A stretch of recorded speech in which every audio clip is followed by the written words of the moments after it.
welcome back to week 14 of Basic AF. And today we are talking simple customer relationship management.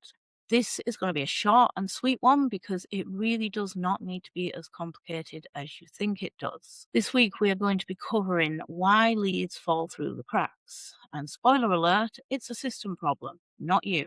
The four villain moves in this story are what people do instead of building a simple system. The 5 columns that your CRM needs, just 5, nothing more, nothing less. And the 5 pipeline stages that will cover every situation that you could be in at this stage. Your task for this week is going to be to build the system and do your first 10-minute review. So, why do you lose potential customers and clients?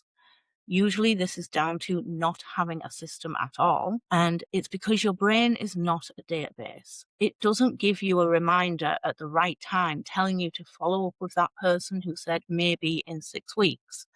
And with just 2 leads, it's fine. You can hold that in your head. It's 2 people. But when you get to 5 or more, it starts to slip. When life gets busy, it breaks down entirely, and those leads will fall through the cracks. And you're almost never going to notice. They just quietly go somewhere else. The 4 villains in this story, trying to keep it all in your head until something falls. Building an overcomplicated column spreadsheet that you never get around to updating.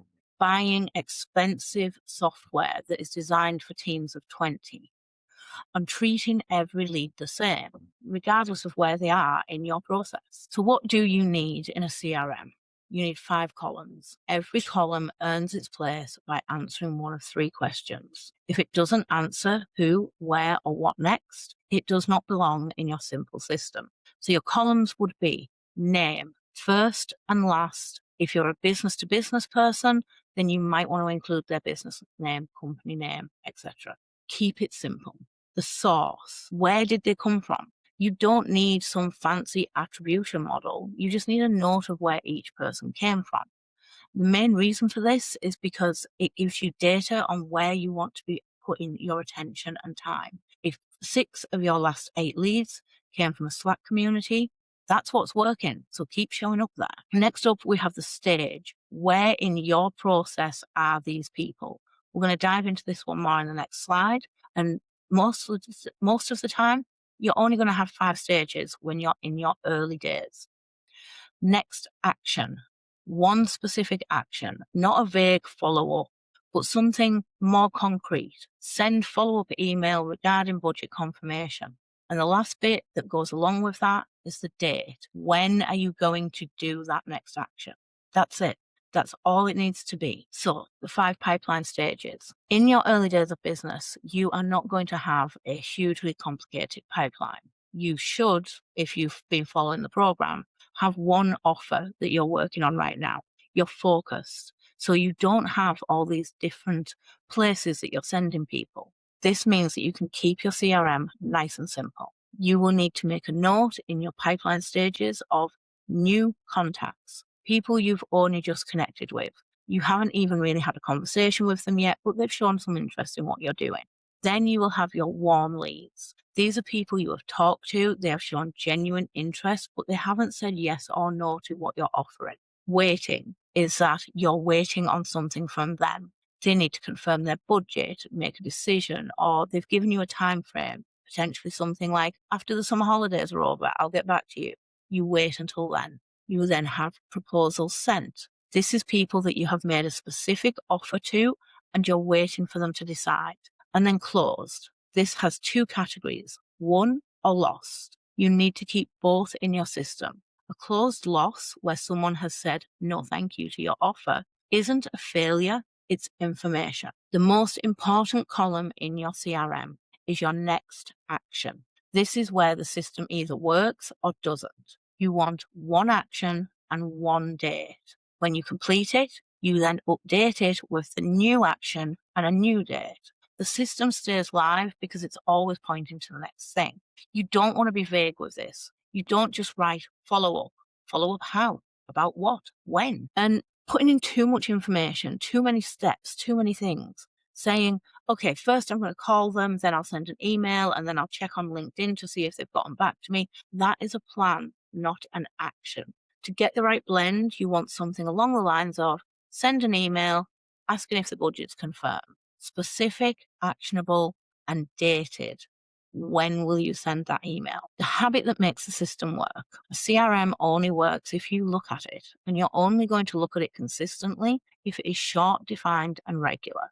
Nobody wants to sit down once a month and do 4 hours of admin homework. So keeping it simple again, open your system, review your warm, waiting, and proposal sent list to see if there is anything that you need to do. Do any overdue task. If you had a note that something was to be done yesterday, do it today. And make a note of anything that is coming up in the next week. Make sure that you have a reminder on your phone or it's marked on your calendar so that you don't forget about it. So last stage of your review is to resolve any stuck leads. Either do something to move them forward or mark them as lost and keep your pipeline clean.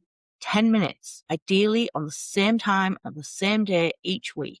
Put it in your calendar now as a reoccurring block, because without that block, the review becomes another thing on that to-do list. There are things that you don't need yet.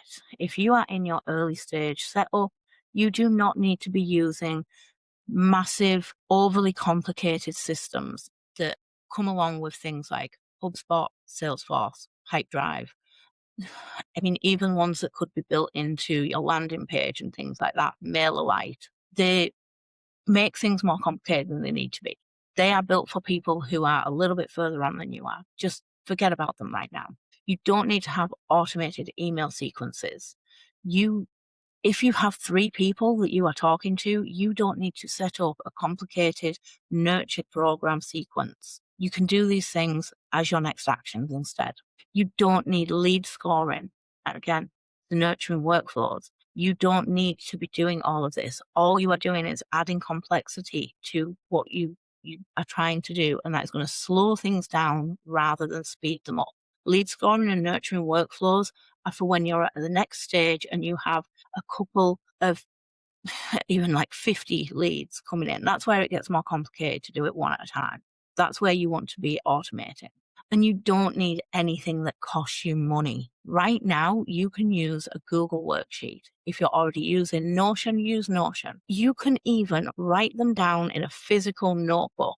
I will say one thing on that. If you are writing down people's contact information in a physical notebook, you must keep it somewhere safe. As a business, you are obligated to keep other people's information confidential. So don't leave that notebook sitting on your desk if your kid is going to pick it up and take it to school with them. That would be a breach of GDPR. The best CRM is the one that you actually open and update. Pick whatever is going to be the lowest friction format for you so that you will actually do it. You don't have to worry about impressing anyone. So your task for this week, I told you it was going to be short and simple. Build your system. Open up a blank spreadsheet or a new page in a notebook, however you're going to do it, and put in your 5 columns: name, source, stage, next action, and date. You can fill this in from memory and checking things like your inboxes on different platforms to put those leads in and put in the sources and your next actions. You don't have to worry about if you miss something at this stage. If you've missed them, they've already gone. If you can't remember someone that you've been talking to and you don't put it into your CRM, they've already become a lost lead anyway.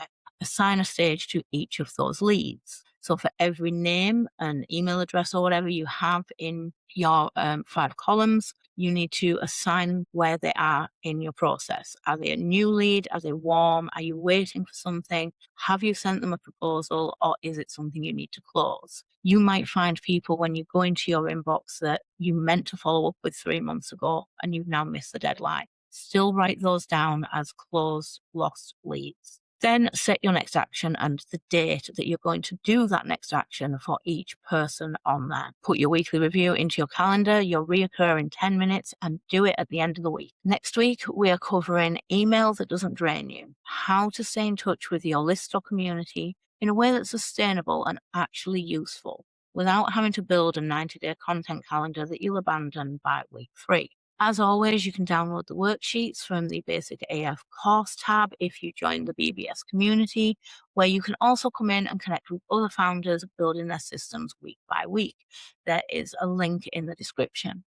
You can also do a little bit of a deeper dive on the why behind systems, a bit more information and a bit more of a how it works by listening to the podcast. There's also a link for that. We'll see you next week.